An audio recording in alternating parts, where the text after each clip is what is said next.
si Saldico, di umano, o nawawala na, o ano bang mangyayari? Maiuwi ba si Saldico? Pinatakas na ba si Saldico? Gagawin na bang panakipbuta si Saldico? Eto, bigyan natin ng komentaryo. Emil, sa pulong mamaya sa Ministry of Justice ng Czech Republic, umaasa si Justice Secretary Frederick Vida na masasagot na ang tanong nating lahat.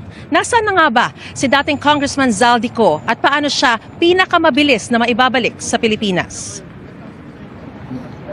Ang pulong ni Justice Secretary Frederick Vida sa Ministry of Justice ng Czech Republic mangyayari mamayang alas 2 ng hapon oras dito sa Prague, alas 8 naman ng gabi dyan sa Pilipinas. Tatanong niyo siyempre kung nasan si Zaldico. Yeah, of course. That's the primary ask. Ito sa akin lang, Baka ako lang naman. Correct me if I'm wrong. Ito kasing Justice Secretary ng bagong Justice Secretary or Acting Secretary ng DOJ, parang pag nasigawan ni Boying tutupi, di ba? Alam mo yung ganon, pagka nasigawan ng mataas-taas na may katungkulan, parang sasabihin na lang kung anong kailangan sabihin at susunod na lang kahit mali, di ba? Ewan ko, ganun talaga ang dating sa akin ng mamang ito. Sige nga, pakilagay nyo sa comment section. Ako lang ba nakakakita? Kasi parang ako naiisip ko pag nasigawan ni Boying to, baka umiyak sa gilid to. Etong si Secretary Vida. Diba?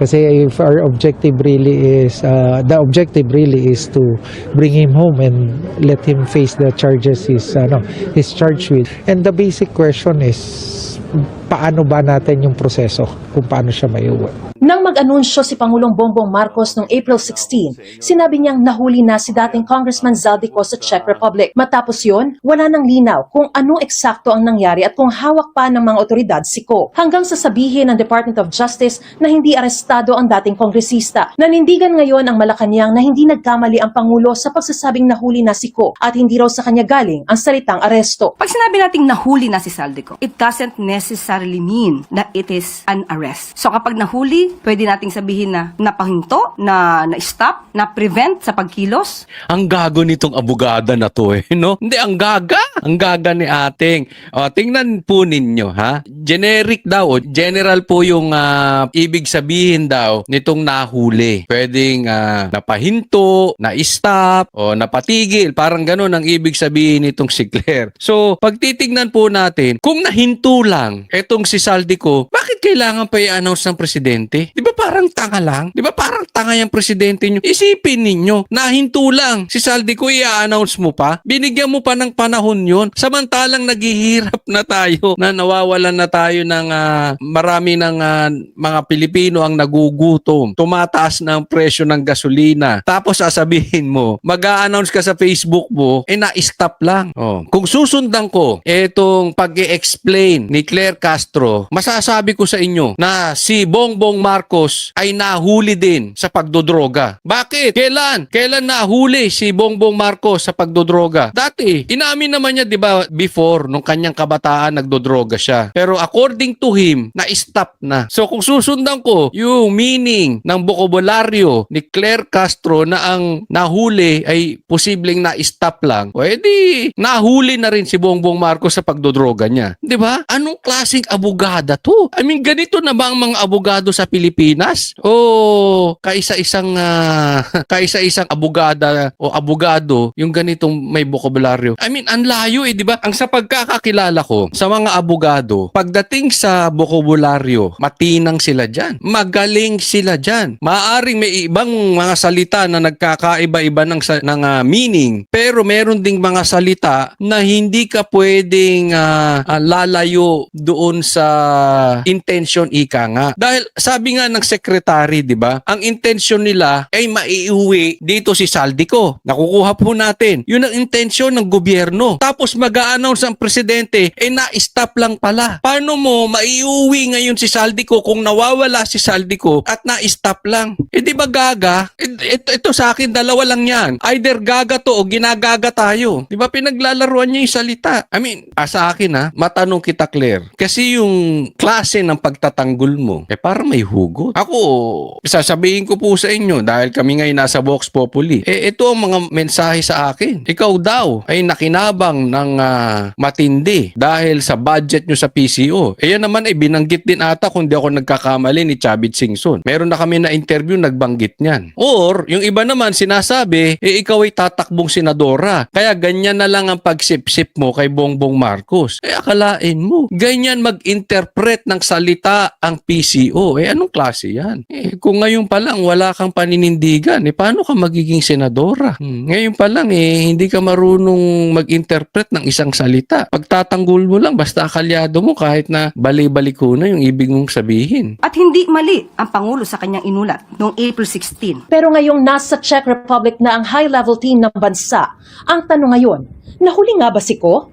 Opo. It's true that he was at a certain point under Czech authorities, under the jurisdiction of the Czech. For how So many sabi, hindi nahuli, tapos nahuli. Sino nagsisabi sa inyo ng totoo? Si Claro, ikaw. Ito pa bago-bago rin Kayo din naman, departamento nyo rin ang nagsabi na hindi nahuli. Please make up your mind. Ano ba talaga? Nahuli o hindi nahuli? Ang bihira, ang gulo-gulo. Parang kayo nagkokontrahan. Pati ata departamento nyo, hindi nyo maintindihan kung saan kayo tatayo, nahuli o hindi nahuli. Sir, parang napagalitan ka lang. Alam mo yung parang kang pinabili sa kanto. Nagkamali ka ng declaration, napagalitan ka, bawi ka na ulit. Dineclare nyo yan, hindi na. Sinabi nahuli, tapos hindi nahuli. Tapos ngayon sasabihin mo nahuli. Ay kuya, ano ba talaga? Ang gugulo ninyo mga animal. days? At that I cannot yung confirmation and we will get more information. At a certain point under Czech authorities, under the jurisdiction of the Czech. For how many days? At that I cannot yung confirmation and we will get more information by tomorrow. Wala ding alam. Nahuli daw talaga. O ilang araw. Hindi niya rin mo confirm. Kuya, para kang pinabili lang ng fishball. Sa kanto, ano ba yan? Ha? Oy, ikaw, bili ka fishball. Oo, ikaw pwede ka sekretary. Gawin nating sekretary to. Susunod to. Oo, kahit ano, susunod yan. Parang ganun ang dating. Ay, nako. Sa aking opinion lang naman yun, ha? O, hindi niya alam. Baka mamaya, nahuli si Saldico. Gaano daw katagal? Baka mamaya, 1 minute lang. Tinawag nyo ng nahuli. Kasi, di ba, dyan sa border o sa immigration, di ba? Ako, na-experience ko na yan tatanungin ako, pang ilan mo na dito? Di ba? Kasi ako, punta na ako ng Malaysia nakailang punta ka na dito? Bakit ang dalas mo rito? Ganon. Pinatawag ako sa opisina. Saglit lang. Wala pang 10 minutes, wala pang 5 minutes. Para lang wag mag-cause ng pila, pinatawag ko, tas wala na. Ibig sabihin ba, nahuli na yon? Hindi niya masabi kung gaano katagal. Di ba? Ano yung pinunta mo dyan? Nagpunta ka dyan para madala mo si Saldico pa uwi, ni hindi mo mabigyan ng confirmation kung gaano katagal nahuli, ni hindi mo alam kung nasaan. Tas hindi nyo mauuwi. Di mo kakayong tangar dyan pare-parehas. Pagkatapos ng pulong mamaya, inaasahang magiging mas malinaw ang lahat. Dumating na rin dito sa Prague ang Philippine Center on Transnational Crime. Nakatutok ito sa aplikasyon sa Interpol o International Criminal Police Organization para sa isang red notice kay Ko. Ang red notice ay isang request sa mga law enforcement agencies sa iba't ibang bansa para mahanap at kung maaari maaresto ang isang wanted na tao habang wala pang legal na aksyon gaya ng pagsuko o extradition. Wala pa siyang red notice is the fact meron pa kasing kulang na submissions. Wala palang red notice, hindi nyo pala may uwi, hindi nyo pala maaaresto. Anong pinunta mo dyan? Namasyal. Masarap ba dyan? Particulars of the documents kasi may mga kailangan ini-explain mo rin kung ano yung kasong final, no? Yung mga eksaktong dokumento we will submit. Nang magsimba si Secretary Vida nitong linggo, tinanong namin siya. Feeling nyo na maiuwi nyo si Zaldico whether on this visit or May confidentiality kami ni Lord so I cannot disclose that. Sabi ni Vida, handa siya sakaling hindi maisama si Ko sa kanyang pag-uwi sa Pilipinas. Definitely not empty-handed. With what already I know now, with what already we understand of their processes, definitely not empty-handed. Paano not empty-handed? Anong ginawa niyo dyan? Anong napala niyo? Syempre, ginastusan ng Pilipinas yung pagpunta mo dyan. Alam ka naman na tumira ka sa motel. Alam ka naman mag-isa ka lang dyan. Diba? So, marami kayo dyan. Not empty-handed Hindi nyo nga nyo malaman kung nahuli o hindi nahuli, kung gaano katagal. Sige, tanungin ko kayo dito. Sino sa inyo nakakaalam kung nahuli o hindi nahuli si Saldico? Yung mga nanonood, naaresto ba? Ang gulo sila nga hindi magkasundo Anong meaning ng naaresto? Di ba? Parang niloloko talaga tayo nito mga to.